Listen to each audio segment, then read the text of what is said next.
Hello friends, फिर से आपके अपने यूट्यूब चैनल झलको स्टडी पर आपका हार्दिक स्वागत है।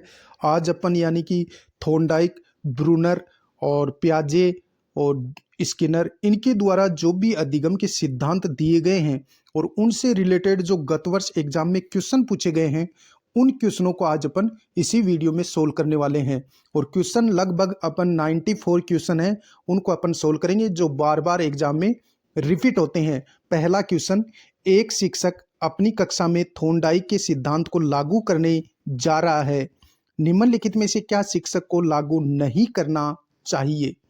एक शिक्षक थॉर्नडाइक के सिद्धांत को कक्षा में लागू करना जा रहा है, शिक्षक को यानी कि निम्नलिखित में से क्या शिक्षक को लागू नहीं करना चाहिए?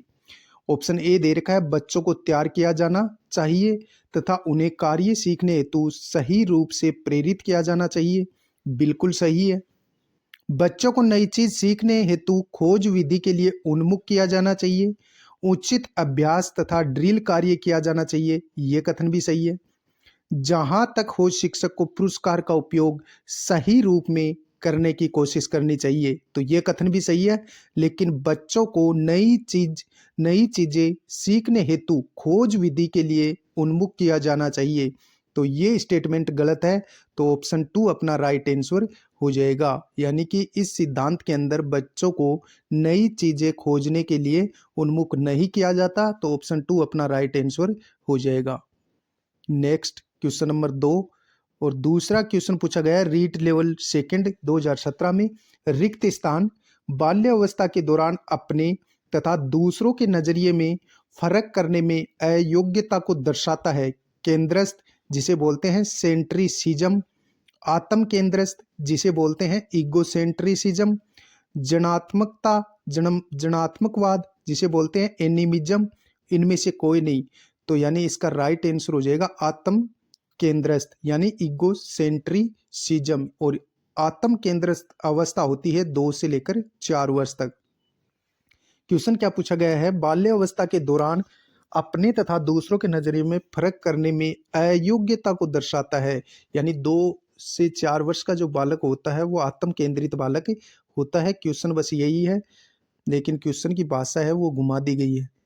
अगला क्वेश्चन, क्वेश्चन नंबर 3 और तीसरा क्वेश्चन क्या पूछा गया है, अत्यंत निपुणतापूर्ण अधिगम जिस पर बांडुरा तथा वाल्टर ने बल दिया था, तो इसका राइट आंसर हो जाएगा निरीक्षण युक्त अधिगम या अनुकरण। ऑप्शन 2 अपना राइट आंसर हो जाएगा। जिस पर यानी कि अत्यंत निपुणतापूर्ण अधिगम सिद्धांत या पद्धति जिस पर बांडुरा तथा वाल्टर ने बल दिया था वो है निरीक्षण युक्त अधिगम या अनुकरण, इसे बोलते हैं सामाजिक अधिगम। नेक्स्ट क्वेश्चन नंबर 4, चौथा क्वेश्चन जो पूछा गया है वो रीट लेवल सेकंड 2017 में पूछा गया है, सीखने का व्यवहारिक सिद्धांत किसके द्वारा दिया गया था? सीखने का जो व्यवहारिक सिद्धांत है वो किसके द्वारा दिया गया था? थॉर्नडाइक द्वारा, गार्डनर द्वारा, कोहलर द्वारा, हल व टोलमैन द्वारा। तो सीखने का व्यवहारिक सिद्धांत कोहलर ने दिया था, तो ऑप्शन 3 अपना राइट आंसर हो जाएगा।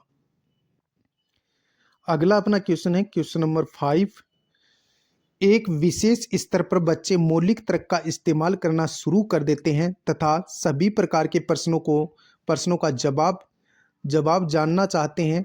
पियाजे ने इसे अंतर्ज्ञान कहा। पियाजे ने इसे क्या कहा? अंतर्ज्ञान कहा। पियाजे के अनुसार निम्न में से कौन से चरण का यह अर्थ है? साकार संचयी, पूर्व संचालन, औपचारिक संचालन, उपयुक्त में से कोई नहीं। तो ये हो जाएगा पूर्व संचालन। इसका उत्तर क्या आएगा? पूर्व संचालन। यानी ये अवस्था होती है 2 से 7 वर्ष तक, जिसे पियाजे ने क्या कहा है? अंतर्ज्ञान कहा है। नेक्स्ट अगला अपना क्वेश्चन है क्वेश्चन नंबर 6, स्कीमा का मतलब है, तो इसका राइट आंसर मैं आपको बता देता हूं, लंबे समय के याददाश्त में सूचना के संगठित पैकेट्स का एकत्रित होना। तो ऑप्शन 3 अपना राइट आंसर हो जाएगा। नेक्स्ट क्वेश्चन नंबर 7 और 7वां क्वेश्चन पूछा गया है, सकारात्मक और नकारात्मक उत्तेजनाएं या घटनाएं छात्र के व्यवहार को प्रेरित कर सकते हैं। कौन सा मनोवैज्ञानिक परिप्रेक्ष्य से इस तरह से प्रेरणा की व्याख्या करते हैं? मानवतावादी, व्यवहारवादी, संज्ञानात्मक और सामाजिक। क्वेश्चन क्या पूछा गया है? सकारात्मक और नकारात्मक उत्तेजनाएं या घटनाएं छात्र के व्यवहार को प्रदर्शित करती हैं, छात्र के व्यवहार को प्रदर्शित करते हैं। कौन सा मनोवैज्ञानिक परिप्रेक्ष्य इस तरह की प्रेरणा की व्याख्या करता है? तो इसका राइट आंसर हो जाएगा व्यवहारवादी। इसका राइट आंसर होगा व्यवहारवादी। नेक्स्ट, अधिगम में उपयोग और अनुपयोग के नियम को क्या कहा जाता है? तो इसे अधिगम का जो उपयोग और अनुपयोग का जो नियम होता है उसे श्रम का नियम कहा जाता है। उपयोग और अनुपयोग के नियम को क्या कहा जाता है? श्रम का नियम या अभ्यास का नियम कहा जाता है। नेक्स्ट, क्वेश्चन नंबर 9, पावलोव के प्रयोग में कुत्ता न केवल मांस प्रदाता के मांस सीधे मुंह में रखने से लार टपकाता है, किंतु इससे पहले कि अर्थात जब सीढ़ियों से नीचे आने वाले प्रशिक्षक के कदमों की आवाज सुनता हो, इस संवर्ती को क्या कहा जाता है? विलोपन, बिना शर्त प्रोत्साहन, अनुकूलित उत्तेजना, तत्परता। तो इसका राइट आंसर हो जाएगा अनुकूलित उत्तेजना। ऑप्शन 3 अपना राइट आंसर हो जाएगा। नेक्स्ट, अनुभूति बच्चे और वातावरण के बीच अंतःक्रिया की निरंतर प्रक्रिया के माध्यम से विकसित होती है। अनुभूति बच्चे और वातावरण के बीच अंतःक्रिया की निरंतर प्रक्रिया के माध्यम से विकसित होती है। यह सिद्धांत में प्रतिबिंबित होता है थॉर्नडाइक का अधिगम सिद्धांत, पियाजे का संज्ञानात्मक विकास सिद्धांत, टोलमैन का संकेत सिद्धांत, कोहलर का अधिगम सिद्धांत। तो इसका राइट आंसर हो जाएगा पियाजे का संज्ञानात्मक विकास सिद्धांत। क्वेश्चन नंबर 11, पियाजे के सिद्धांत में एक प्रक्रिया जो पुराने और नए धारणाएं और अनुभव के बीच संतुलन क्रिया है को जाना जाता है। समावेश, समायोजन, संतुलन, ज्ञान विधन। तो इसका राइट आंसर हो जाएगा संतुलन। क्वेश्चन क्या पूछा गया है? पियाजे के सिद्धांत में एक प्रक्रिया जो पुराने और नए धारणाएं और अनुभव के बीच संतुलन क्रिया है, इसे किस नाम से जाना जाता है? तो संतुलन क्रिया है, तो इसे संतुलन के नाम से जाना जाता है। नेक्स्ट, अगला अपना क्वेश्चन है, समस्या के अचानक समाधान की वकालत करने वाले सिद्धांत का क्या नाम है? समस्या के अचानक समाधान की वकालत करने वाले सिद्धांत का क्या नाम है? तो इसका राइट आंसर हो जाएगा सूज का सिद्धांत, जो कि कोहलर ने दिया था। यह समस्या की अचानक समाधान करता है। नेक्स्ट, क्वेश्चन नंबर 13, अधिगम अंतरण का थॉर्नडाइक सिद्धांत कहा जाता है और ये रीट लेवल फर्स्ट 2015 में पूछा गया क्वेश्चन है। अधिगम अंतरण का थॉर्नडाइक सिद्धांत कहा जाता है समानता का सिद्धांत, अनुरूप तत्वों का सिद्धांत, औपचारिक नियमों का सिद्धांत, इनमें से कोई नहीं। तो इसका राइट आंसर हो जाएगा अनुरूप तत्वों का सिद्धांत। क्वेश्चन क्या पूछा गया है? अधिगम अंतरण का थॉर्नडाइक सिद्धांत किस नाम से जाना जाता है? तो अनुरूप तत्वों का सिद्धांत। क्वेश्चन नंबर 14, संकेत अधिगम के अंतर्गत सीखा जाता है पारंपरिक अनुकूलन, मनोविज्ञान, वातावरण, मनोदैहिक। तो इसका राइट आंसर हो जाएगा यानी संकेत अधिगम के तहत क्या सीखा जाता है? तो पारंपरिक अनुकूलन इसका राइट आंसर हो जाएगा। नेक्स्ट, क्वेश्चन नंबर 15, निम्न में से कौन सा उदाहरण बांडुरा के अवलोकन आधारित अधिगम का नहीं है? विद्यार्थियों द्वारा केंचुए के विच्छेदन को सीखना, क्रिकेट का उत्साह, सामाजिक अध्ययन के प्रति नापसंदगी, स्कूल में घंटी बजने पर अपने बस्ते बंद कर लेना। स्कूल में घंटी बजने पर अपने बस्ते बंद कर लेना ये पावलोव का सिद्धांत है, यानी कि घंटी बजते ही कुत्ते के मुंह में लार आना। इसी प्रकार घंटी बजती है तो बालक अपना बस्ता पहले से ही बंद कर लेते हैं कि अब टाइम हो गया है, छूटेगा। और हमें क्या पूछा गया है, निम्न में से कौन सा उदाहरण बांडुरा के अवलोकन आधारित अधिगम का नहीं है। तो स्कूल की घंटी बजने पर अपने बस्ते बंद कर लेना, ये पावलोव के सिद्धांत के अंतर्गत आता है। Next question number 16। राजेश बीमारी के कारण 1 महीने तक विद्यालय नहीं गया। जब विद्यालय गया तो उसे भाग के लंबे सवालों को करना नहीं आया। कई बार के निराशाजनक अनुभवों में असफलता हाथ लगी। लंबे भाग के सवाल के देखते ही वह चिंतित हो जाता है। शास्त्रीय अनुबंधन सिद्धांत के मुताबिक संवेगात्मक स्वाभाविक उत्तेजक है। तो इसका राइट आंसर हो जाएगा असफलता व भगनासा। ऑप्शन 2 अपना राइट आंसर हो जाएगा। Next question number 17। राजू खरगोश से डरता था। राजू खरगोश से डरता था। शुरू में खरगोश को राजू से काफी दूर रखा गया। आने वाले दिनों में हर रोज खरगोश व राजू के बीच की दूरी कम कर दी गई। अंत में राजू की गोद में खरगोश को रख दिया गया और राजू खरगोश से खेलने लगा। यह प्रयोग उदाहरण है प्रयत्न एवं त्रुटि सिद्धांत का, शास्त्रीय अनुबंधन सिद्धांत का, क्रिया प्रसूत अनुबंधन सिद्धांत का, इनमें से कोई नहीं। तो इसका राइट आंसर हो जाएगा शास्त्रीय अनुबंधन सिद्धांत का, जो कि पावलोव ने दिया था। Next question number 18। जिस प्रक्रिया में व्यक्ति दूसरों के व्यवहार को देखकर सीखता है, न कि प्रत्यक्ष अनुभव के, तो इसे क्या कहा जाता है? इसे कहा जाता है सामाजिक अधिगम। यानी कि व्यक्ति दूसरों के व्यवहार को देख करके सीखता है, वो सामाजिक अधिगम होता है। Next question number 19। 5 वर्ष का राजू अपनी खिड़की के बाहर तूफान को देखता है। बिजली चमकती है और कड़कने की आवाज आती है। राजू शोर सुनकर उछलता है। बार बार यह घटना होती है। फिर कुछ देर शांत के पश्चात बिजली कड़कती है। राजू बिजली की गर्जना सुनकर उछलता है। राजू का उछलना अधिगम के किस सिद्धांत का उदाहरण है? तो इसका राइट आंसर हो जाएगा शास्त्रीय अनुबंधन का सिद्धांत के अंतर्गत आता है, क्योंकि जब घंटी बजती थी तो कुत्ते के मुंह में लार आती थी। इसी प्रकार बिजली कड़कती है तो बच्चा उछलता है। Next question number 20। अधिगम के संज्ञानात्मक क्षेत्र सिद्धांत का प्रतिपादन किसने किया था? तो अधिगम का संज्ञानात्मक क्षेत्र सिद्धांत किसने दिया था? हल ने, स्किनर ने, कोहलर ने, कुर्तलेविन ने। तो संज्ञानात्मक सिद्धांत किसने दिया था? यानी कि वैसे तो जीन पियाजे का है, लेकिन अधिगम के यहाँ ऑप्शन में अपन देखें तो इसका राइट आंसर हो जाएगा कुर्तलेविन। अधिगम के संज्ञानात्मक क्षेत्र सिद्धांत का प्रतिपादन किसने किया था? कुर्तलेविन ने।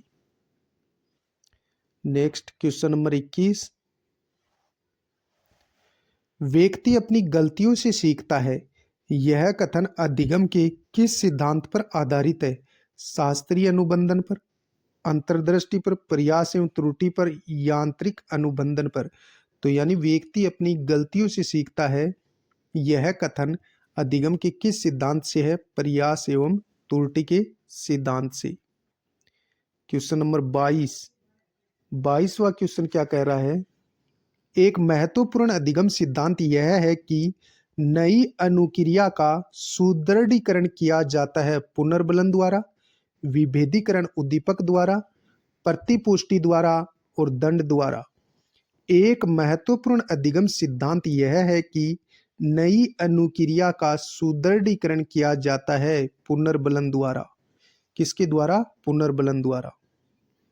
Next question number 23। संज्ञानात्मक मनोविज्ञान के प्रतिपादक हैं, तो यहाँ जीन पियाजे हमें ऑप्शन में दे दिया गया। तो इसका राइट आंसर क्या हो जाएगा? जीन पियाजे, जो कि संज्ञानात्मक मनोविज्ञान के प्रतिपादक हैं। अगला अपना क्वेश्चन है क्वेश्चन नंबर 24। अधिगम प्रक्रिया में समस्यात्मक परिस्थिति का प्रयत्न किसने किया था? कार्ल रोजर्स ने, गिलफोर्ड ने, कोहलर ने, स्किनर ने। तो इसका राइट आंसर हो जाएगा कोहलर। क्वेश्चन क्या पूछा गया है? अधिगम प्रक्रिया में समस्या परिस्थिति, हमें समस्या परिस्थिति का प्रयत्न किसने दिया था? तो कोहलर ने दिया था। अगला अपना क्वेश्चन है क्वेश्चन नंबर 25। व्यवहारवाद मनोविज्ञान को बनाता है एक। व्यवहारवाद मनोविज्ञान को बनाता है एक, और ये पूछा गया है फर्स्ट ग्रेड 2018 में पूछा गया क्वेश्चन है। तो इसका राइट आंसर हो जाएगा विज्ञान। क्या हो जाएगा? विज्ञान। Next question number 26। शिक्षण के एडवांस ऑर्गेनाइजर मॉडल का विकास किया था। एडवांस ऑर्गेनाइजर का अर्थ होता है अग्रिम संगठन। शिक्षण के अग्रिम संगठन मॉडल का विकास किसने किया था? तो इसका राइट आंसर हो जाएगा डेविड आशुबेल ने। किसने? डेविड आशुबेल ने शिक्षण के एडवांस ऑर्गेनाइजर मॉडल का विकास किया था। किसने? डेविड आशुबेल ने। Question number 27। व्यक्ति तब तक नहीं सीख सकता जब तक वह तत्पर न हो, यह किसने कहा था? तो यह थॉर्नडाइक ने जो तत्परता का सिद्धांत दिया था उसमें कहा था। नेक्स्ट, पियाजे के सिद्धांत के अनुसार बालक के संज्ञानात्मक विकास की मूर्त संक्रियात्मक अवस्था का समय काल क्या होता है? तो ये होता है 7 से लेकर 11 वर्ष। मूर्त संक्रियात्मक अवस्था का समय क्या होता है? 7 से 11 वर्ष। Question number 29।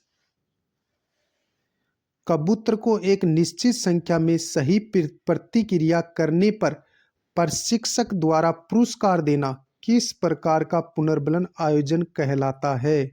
कबूतर को एक निश्चित संख्या में सही प्रतिक्रिया करने पर प्रशिक्षक द्वारा पुरस्कार देना किस प्रकार का पुनर्बलन आयोजन कहलाता है? तो इसका राइट आंसर हो जाएगा निश्चित अनुपात पुनर्बलन आयोजन। निश्चित अनुपात पुनर्बलन आयोजन कहलाता है। Next question number 30। अधिगम के व्यवहारवादी सिद्धांत के समर्थक कौन थे? अधिगम के व्यवहारवादी सिद्धांत के समर्थक कौन थे? कोहलर, थॉर्नडाइक, पियाजे, ब्रूनर। तो व्यवहारवादी सिद्धांत के समर्थक थॉर्नडाइक, स्किनर, पावलोव ये थे, और कोहलर, पियाजे और ब्रूनर ये संज्ञानवादी मनोवैज्ञानिक थे। Next question number 30। निम्न में से कौन सा युग्म सही है? सक्रिय अनुबंधन सिद्धांत स्किनर का बिल्कुल सही है। अंतर्दृष्टि अधिगम का सिद्धांत कुर्तलेविन ने दिया था, नहीं कोहलर ने दिया था। मानवतावादी अधिगम सिद्धांत कोहलर ने नहीं दिया था, मेस्लो ने दिया था। संज्ञानवादी सिद्धांत जीन पियाजे ने दिया था, मेस्लो ने नहीं दिया था। तो इस प्रकार पहला ऑप्शन है ये बिल्कुल सही है। सक्रिय अनुबंधन सिद्धांत किसने दिया था? स्किनर ने दिया था। Next question number 32। मौजूदा ज्ञान में नई जानकारी को शामिल करने की प्रक्रिया को क्या कहते हैं? आत्मसातीकरण कहते हैं। मौजूदा ज्ञान में नई जानकारी को शामिल करना क्या कहलाता है? आत्मसातीकरण कहलाता है। Question number 33। एक किशोर जिसने औपचारिक संक्रियात्मक विचार विकसित कर लिया है वह है, तो इसके जो ऑप्शन है वो अपन देखते हैं। भविष्य के बारे में व्यवस्थित रूप से सोच सकता है, बिल्कुल सही है। किसी दी गई परिस्थिति के लिए व्यवस्थित रूप से विभिन्न संभावनाएं उत्पन्न करता है, बिल्कुल सही है। उस दुनिया के बारे में सोचता है जो वास्तविक रूप से नहीं है, ये भी सही है। आगमनात्मक तर्क कर सकता है, तो ये कथन भी सही है। क्वेश्चन क्या पूछा गया है? एक किशोर जिसने औपचारिक संक्रियात्मक यानी कि किशोर की अवस्था 12 से लेकर 19 के बीच है, विचार विकसित कर सकता है, तो वो भविष्य के बारे में व्यवस्थित रूप से सोच सकता है, बिल्कुल सही है। किसी दी गई परिस्थिति के बारे में व्यवस्थित रूप से विभिन्न संभावनाएं उत्पन्न कर सकता है, ये भी सही है। उस दुनिया के बारे में सोच सकता है जो वास्तविक रूप से नहीं है, ये भी सही है। आगमनात्मक तर्क दे सकता है, ये भी सही है। तो ए बी सी डी चारों कथन अपने सही है। Question number 34। सूचना प्रसंस्करण सबसे अधिक निकटता से रिक्त स्थान से संबंध है, तो इसका राइट आंसर हो जाएगा संज्ञानात्मक मनोविज्ञान। सूचना प्रसंस्करण सबसे अधिक निकटता से संज्ञानात्मक मनोविज्ञान से संबंध है। नेक्स्ट, डिस्कवरी लर्निंग रिक्त स्थान द्वारा दिए गए अधिगम की अवधारणा पर आधारित है। पियाजे, ब्रूनर, वाइगोत्स्की, आसुबेल, तो इसका राइट आंसर हो जाएगा ब्रूनर। डिस्कवरी लर्निंग ब्रूनर द्वारा दिए गए अधिगम की अवधारणा पर आधारित है। नेक्स्ट, क्वेश्चन नंबर 36, कंप्यूटर सहायक निर्देश कंप्यूटर सहायक निर्देश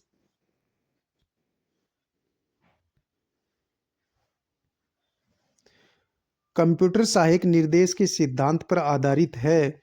शास्त्रीय अधिगम, क्रिया प्रसूत अधिगम, सूझ और प्रणालीबद्ध व्यवहार। कंप्यूटर सहायक निर्देश के सिद्धांत पर आधारित है क्रिया प्रसूत अधिगम। ऑप्शन 2 अपना राइट आंसर हो जाएगा। ये फर्स्ट ग्रेड 2018 में पूछा गया क्वेश्चन है। नेक्स्ट, क्वेश्चन नंबर 37, बच्चों में नैतिक व्यवहार को सीखने का मुख्य आधार प्रेक्षण है।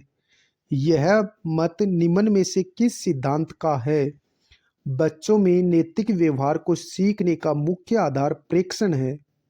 यह मत निम्न में से किस सिद्धांत का है? तो इसका राइट आंसर हो जाएगा सामाजिक अधिगम सिद्धांत का। ऑप्शन फर्स्ट अपना राइट आंसर हो जाएगा। नेक्स्ट, पियाजे के अनुसार औपचारिक संक्रियात्मक की अवस्था कौन सी है? तो ये हो जाएगी 12 से लेकर वयस्क अवस्था तक। औपचारिक संक्रियात्मक अवस्था में पूछी है तो 12 से लेकर वयस्क अवस्था तक। क्वेश्चन नंबर 39, निम्न में से कौन सा धनात्मक पुनर्बलन का उदाहरण नहीं है? धनात्मक पुनर्बलन का उदाहरण नहीं है। प्रशंसा, दंड, गुण विवेचना, पुरस्कार, तो गुण विवेचना इसका आंसर हो जाएगा। देखो, यदि बच्चा पढ़ता नहीं है तो उसको दंड देंगे तो वो पढ़ने लग जाएगा, तो ये धनात्मक पुनर्बलन है। इसको आप ऋणात्मक मत कर देना। बाकी प्रशंसा तो वैसे ही धनात्मक है, पुरस्कार भी धनात्मक है, लेकिन दंड भी धनात्मक होता है, क्योंकि दंड देने पर यदि चोर चोरी करता है उसको दंड मिल जाएगा तो वो चोरी करना ही छोड़ देगा। तो ये धनात्मक पुनर्बलन है, ऋणात्मक नहीं है। तो इसका राइट आंसर हो जाएगा गुण विवेचना। नेक्स्ट, क्वेश्चन नंबर 40वां क्वेश्चन है, अंतर्दृष्टि या सूझ द्वारा सीखना सिद्धांत किसने दिया था? तो अंतर्दृष्टि का सिद्धांत किसने दिया था? कोहलर ने। किसने दिया था? कोहलर ने। नेक्स्ट, क्वेश्चन नंबर 41, स्किनर द्वारा प्रतिपादित अधिगम सिद्धांत है। स्किनर ने कौन सा दिया था? क्रिया प्रसूत अनुबंधन का सिद्धांत दिया था। प्रयत्न एवं भूल का सिद्धांत थॉर्नडाइक का है। अंतर्दृष्टि सिद्धांत कोहलर का है। शास्त्रीय अनुबंधन का सिद्धांत पावलोव ने दिया था। नेक्स्ट, अगला अपना क्वेश्चन है, अल्बर्ट बांडुरा द्वारा दिए गए अधिगम सिद्धांत को रिक्त स्थान से भी जाना जाता है। अल्बर्ट बांडुरा ने कौन सा सिद्धांत दिया था? अवलोकनात्मक अधिगम सिद्धांत दिया था। अल्बर्ट बांडुरा ने अवलोकनात्मक अधिगम सिद्धांत दिया था, जिसे सामाजिक अधिगम सिद्धांत के नाम से भी जाना जाता है। नेक्स्ट, क्वेश्चन नंबर 43, निम्नलिखित में से असार अधिगम सिद्धांत से संबंध नहीं है, यानी उद्दीपक अनुक्रिया से संबंध कौन से सिद्धांत का नहीं है? ब्रूनर, पावलोव का सिद्धांत, स्किनर का सिद्धांत, थॉर्नडाइक का सिद्धांत। तो इसका राइट आंसर हो जाएगा ब्रूनर का सिद्धांत। ब्रूनर संज्ञानवादी थे, व्यवहारवादी नहीं थे। नेक्स्ट, क्वेश्चन नंबर 44, सक्रिय अनुक्रिया अनुबंधन यानी ऑपरेट कंडीशनिंग एसोसिएशन जिस उद्दीपक अनुक्रिया संबंध पर आधारित है वह है प्रभाव का नियम, समीपता का नियम, अभ्यास का नियम, आदतों के निर्माण का नियम। सक्रिय अनुक्रिया अनुबंधन यानी कि जिस उद्दीपक अनुक्रिया सिद्धांत पर आधारित है, तो इसका राइट आंसर हो जाएगा अभ्यास का नियम। नेक्स्ट, क्वेश्चन नंबर 45, पियाजे के अधिगम के संज्ञानात्मक सिद्धांत के अनुसार वह प्रक्रिया जिसके द्वारा संज्ञानात्मक संरचना को संशोधित किया जाता है कहलाती है स्कीमा, प्रत्यक्षण, समायोजन, समावेशन। तो इसका राइट आंसर हो जाएगा समायोजन। क्वेश्चन को फिर से देखो। पियाजे के अधिगम के संज्ञानात्मक सिद्धांत के अनुसार वह प्रक्रिया जिसके द्वारा संज्ञानात्मक संरचना को संशोधित किया जाता है तो वो समायोजन कहलाता है। नेक्स्ट, निम्नलिखित में से कौन सा अधिगम का एक मुख्य थोंडाइक नियम है? उपयोग का नियम, अभ्यास का नियम, आत्मीकरण का नियम, मनोवर्ती का नियम। तो अभ्यास का नियम मुख्य नियम है। थोंडाइक ने 3 मुख्य नियम बताए थे, तत्परता का नियम, अभ्यास का नियम और प्रभाव का नियम। नेक्स्ट, अंतर्दृष्टि अधिगम परिणाम है पुनर्बलन का, उद्दीपन अनुक्रिया का, समग्राकृति प्रत्यक्षण का, उद्दीपन सामान्यीकरण का। अंतर्दृष्टि अधिगम परिणाम, अंतर्दृष्टि अधिगम कोहलर ने दिया था, तो ये समग्राकृति प्रत्यक्षण का परिणाम है। ऑप्शन 3 अपना राइट आंसर हो जाएगा। नेक्स्ट, क्वेश्चन नंबर 48, निम्नलिखित में से कौन सा अधिगम का मुख्य नियम नहीं है? जैसा कि थोंडाइक ने अपनी पुस्तक एजुकेशन साइकोलॉजी में दिया है। तैयारी का नियम, अभ्यास का नियम, प्रभाव का नियम, बहु प्रतिक्रिया का नियम। तो बहु प्रतिक्रिया का नियम, गौण नियम बताया था किसने? थोंडाइक ने 5 गौण नियम दिए थे। नेक्स्ट, वह अधिगम जो व्यवहार के प्रभाव का परिणाम होता है कहलाता है, तो वो कहलाता है क्रिया प्रसूत अनुबंधन। वह अधिगम जो व्यवहार के प्रभाव का परिणाम है वह क्या कहलाता है? क्रिया प्रसूत अनुबंधन। अगला अपना क्वेश्चन है क्वेश्चन नंबर 50, सीखना आवश्यकता की पूर्ति की प्रक्रिया के द्वारा होता है। हल का यह कथन संबंधित है अधिगम के सूझ सिद्धांत से, प्रबलन सिद्धांत से, संबंध प्रतिक्रिया सिद्धांत से, प्रयत्न व भूल के सिद्धांत से। सीखना आवश्यकता की पूर्ति की प्रक्रिया के द्वारा होता है। हल का यह सिद्धांत किससे संबंधित है? प्रबलन का सिद्धांत से। हल ने कौन सा सिद्धांत दिया था? प्रबलन का सिद्धांत दिया था। क्वेश्चन नंबर 51, अभिकर्मित अधिगम निम्न में से किस पर आधारित है? तो इसका राइट आंसर हो जाएगा क्रिया प्रसूत अनुकूलन पर। अभिकर्मित अधिगम किसने दिया था? स्किनर ने दिया था और ये क्रिया प्रसूत अधिगम सिद्धांत पर आधारित है। क्वेश्चन नंबर 52वां क्वेश्चन है, पावलोव के प्रयोग में भोजन को अनुबंधन की भाषा में क्या कहा जाता है? अनुबंधित उद्दीपक, अनुबंधित अनुक्रिया, अनानुबंधित उद्दीपक, अनानुबंधित अनुक्रिया। पावलोव के प्रयोग में भोजन को अनुबंधन की भाषा में क्या कहा जाता है? तो इसे कहा जाता है अनानुबंधित उद्दीपक। अनानुबंधित उद्दीपक कहा जाता है। ऑप्शन 3 अपना राइट आंसर हो जाएगा। नेक्स्ट, क्वेश्चन नंबर 53, पावलोव के अनुबंधन प्रयोग में केवल ध्वनि के उपस्थित करने पर होने वाली अनुक्रिया को कहते हैं अनुबंधित अनुक्रिया कहते हैं। क्या कहते हैं? अनुबंधित अनुक्रिया कहते हैं। अगला अपना क्वेश्चन है, पावलोव के अनुबंधन प्रयोग में भोजन के पूर्व उपस्थित ध्वनि को क्या कहते हैं? अनुबंधित उद्दीपक, अनानुबंधित उद्दीपक, विलंबित उद्दीपक, ध्वन्यात्मक उद्दीपक। तो इसका राइट आंसर हो जाएगा अनुबंधित उद्दीपक। भोजन से पूर्व जो ध्वनि घंटी जो बजाई जाती है उसे अनुबंधित उद्दीपक कहा जाता है। नेक्स्ट, क्वेश्चन नंबर 55, सुल्तान नामक चिंपैंजी पर परीक्षण करने वाले मनोवैज्ञानिक कौन है? कोहलर। नेक्स्ट, अगला अपना क्वेश्चन है क्वेश्चन नंबर 56, सूझ द्वारा अधिगम के समग्राकृति के प्रवर्तक कौन है? तो इसका राइट आंसर हो जाएगा वर्दीमर, कोफका और कोहलर। वर्दीमर, कोफका और कोहलर। नेक्स्ट,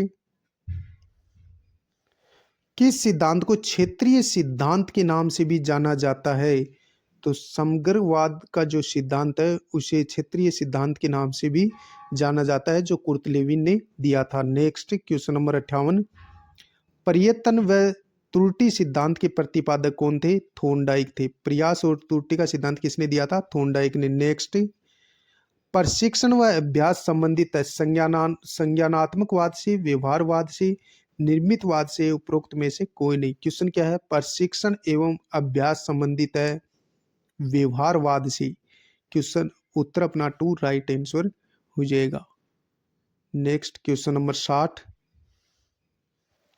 प्याजे द्वारा संज्ञानात्मक संरचना को उल्लेखित करने वाली शब्दावली है, तो इसका राइट आंसर हो जाएगा स्कीमा। ऑप्शन 3 अपना राइट आंसर हो जाएगा। नेक्स्ट, निम्नलिखित में से कौन सा अधिगम के अंतर्दृष्टि सिद्धांत को प्रभावित करने वाला नहीं है? बुद्धि, व्यक्तित्व, प्रत्यक्षीकरण, अनुभव। तो इसका राइट आंसर हो जाएगा व्यक्तित्व। निम्नलिखित में से कौन सा अधिगम के अंतर्दृष्टि सिद्धांत को प्रभावित करने वाला नहीं है? बुद्धि, व्यक्तित्व, प्रत्यक्षीकरण, अनुभव। तो इसका राइट आंसर हो जाएगा व्यक्तित्व, जो अंतर्दृष्टि सिद्धांत को प्रभावित नहीं करता है। अगला अपना क्वेश्चन है, रॉबर्ट एम गेने के अनुसार निम्न में से कौन सा अधिगम का प्रकार नहीं है? अंतर्दृष्टि अधिगम, संकेत अधिगम, श्रृंखला अधिगम, शाब्दिक साहचर्य अधिगम। तो अंतर्दृष्टि अधिगम रॉबर्ट गेने का नहीं है। रॉबर्ट गेने के जो अधिगम के प्रकार थे उनमें से अंतर्दृष्टि अधिगम नहीं है। बाकी संकेत अधिगम, शाब्दिक साहचर्य अधिगम और श्रृंखला अधिगम दिया था, लेकिन अंतर्दृष्टि अधिगम कोहलर ने दिया था। तो ऑप्शन ए अपना राइट हो जाएगा। नेक्स्ट, गेस्टाल्टवाद के जन्मदाता कौन है? तो वर्दीमर। गेस्टाल्टवाद का सिद्धांत किसने दिया था? वर्दीमर ने 1912 में दिया था। नेक्स्ट, प्याजे द्वारा प्रयुक्त न किया गया नाम खोजे। आत्मीकरण, संगठन, स्कीमा, उदात्तीकरण। तो उदात्तीकरण नाम प्याजे ने नहीं दिया था, बाकी स्कीमा, संगठन और आत्मीकरण नाम प्याजे ने दिया था। नेक्स्ट,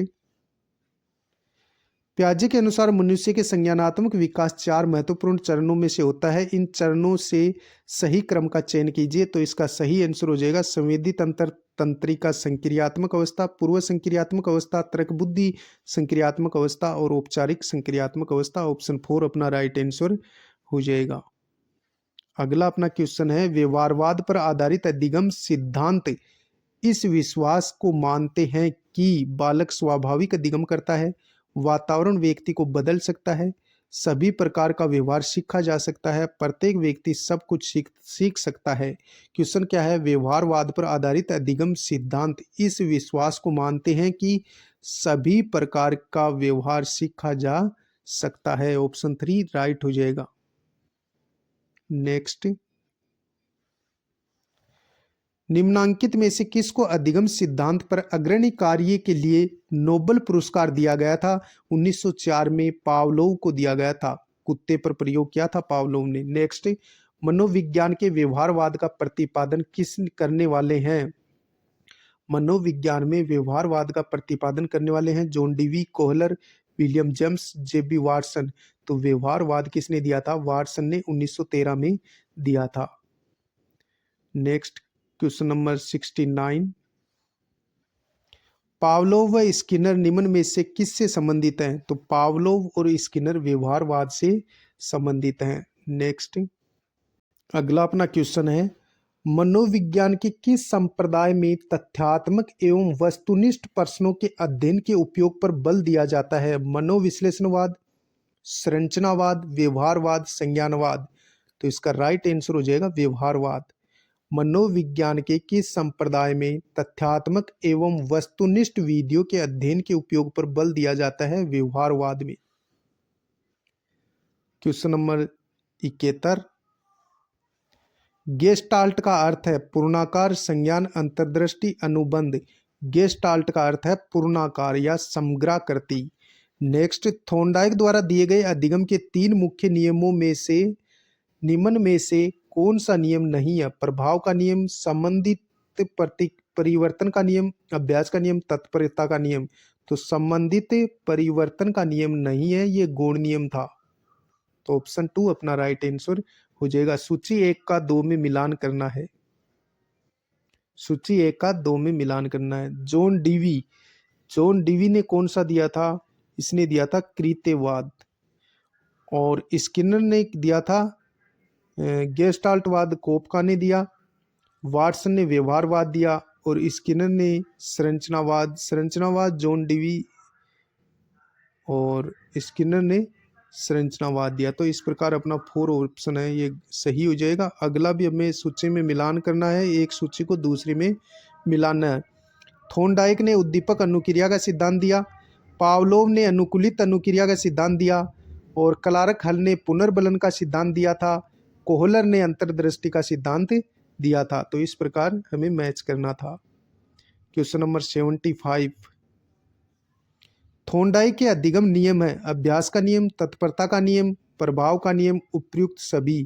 थोर्नडाइक के अधिगम के नियम अभ्यास, तत्परता, प्रभाव, उपयुक्त सभी अपना राइट आंसर हो जाएगा। नेक्स्ट, अल्बर्ट बांडुरा द्वारा प्रतिपादित अधिगम का प्रकार नहीं है सक्रिय अधिगम। ये कि सॉरी, इसमें क्वेश्चन क्या पूछा गया है? अल्बर्ट बांडुरा द्वारा प्रतिपादित अधिगम का प्रकार है ये पूछा गया है। सक्रिय अधिगम दिया था स्किनर ने, अंतर्दृष्टि अधिगम कोहलर ने दिया था, प्रेक्षणात्मक अधिगम किसने दिया था? बांडुरा ने दिया था। ऑप्शन 2 राइट हो जाएगा। अनुभव अधिगम दिया था कार्ल रोजर्स ने। नेक्स्ट,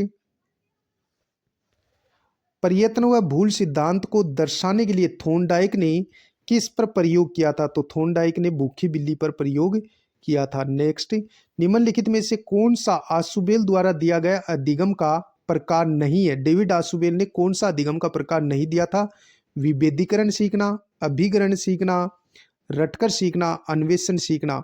तो यानी कि इसने डेविड आशुबेल ने अधिगम के 4 प्रकार बताए थे, जिसमें से अभिग्रहण सीखना, अर्थपूर्ण सीखना, अन्वेषण सीखना और रटकर सीखना था, लेकिन विभेदीकरण सीखना नहीं था। तो ऑप्शन फर्स्ट अपना राइट हो जाएगा। नेक्स्ट, अगला अपना क्वेश्चन है, थोर्नडाइक द्वारा प्रतिपादित अधिगम के मुख्य नियम कितने हैं? 3 है। नेक्स्ट, आशुबेल द्वारा किस प्रकार के अधिगम में समस्या का समाधान निहित है? तो इसका राइट आंसर हो जाएगा खोजपूर्ण सीखना। नेक्स्ट, थोर्नडाइक के अधिगम सिद्धांत का शैक्षणिक महत्व किसमें है? तो इसका राइट आंसर हो जाएगा अभ्यास और पुनरावृत्ति के अंदर। नेक्स्ट, निम्नलिखित में से कौन सा कथन सत्य है? घोड़े को तालाब तक ले जाया जा सकता है और उसको पानी पीने के लिए बाध्य किया जा सकता है? नहीं।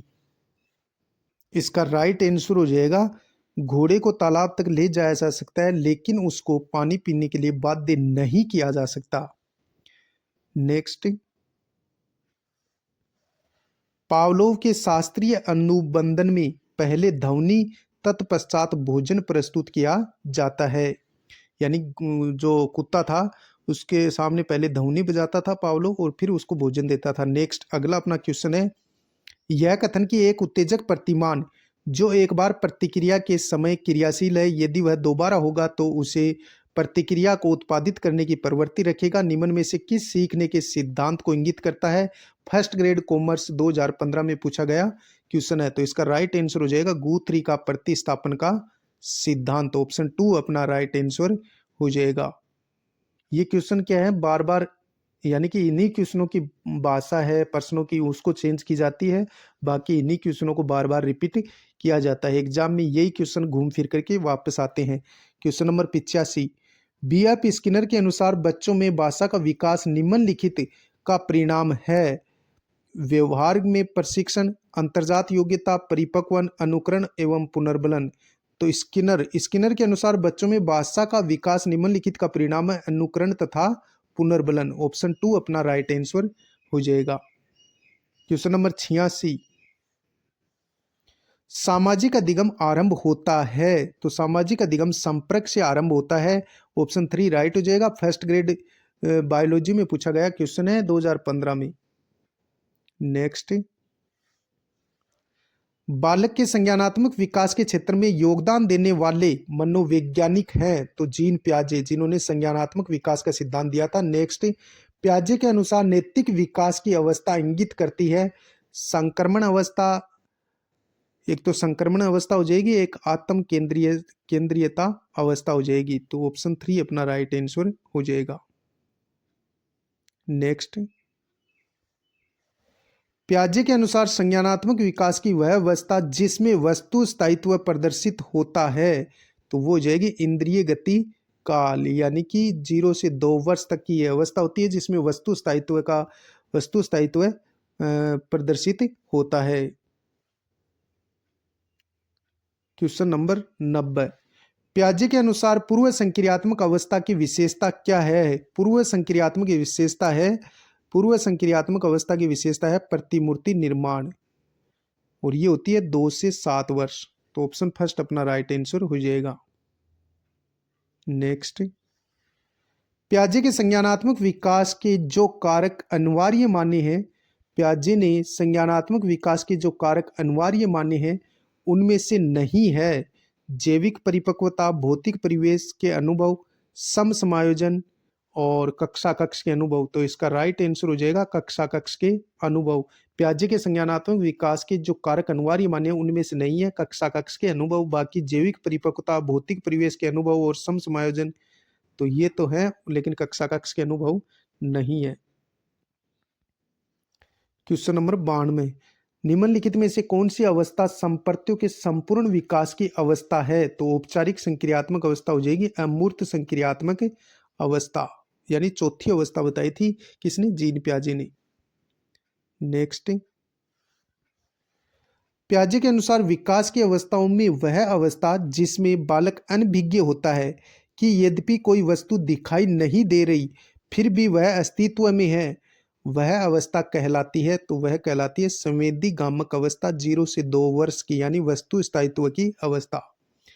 क्वेश्चन नंबर 94 और अपना आज का अंतिम क्वेश्चन रहेगा, जीन पियाजे के संज्ञानात्मक विकास की अवस्थाओं में निम्नलिखित में से कौन सा सम्मिलित है? औपचारिक क्रियात्मक अवस्था, संवेदी क्रियात्मक अवस्था और मूर्त क्रियात्मक अवस्था। उपयुक्त सभी अपना राइट आंसर हो जाएगा। जीन पियाजे ने 4 मुख्य अवस्थाएं बताई थी। कितनी? 4 मुख्य अवस्थाएं बताई थी, यानी कि अपने सिद्धांत में, जिसमें संवेदी गामक अवस्था थी, मूर्त संक्रियात्मक, पूर्व संक्रियात्मक अवस्था और औपचारिक संक्रियात्मक अवस्था। तो ये 4 मुख्य अवस्थाएं जीन पियाजे ने अपने सिद्धांत में दी थी। वीडियो अच्छा लगे तो लाइक शेयर सब्सक्राइब जरूर करना। मिलते हैं नेक्स्ट वीडियो में, तब तक के लिए जय हिंद जय भारत।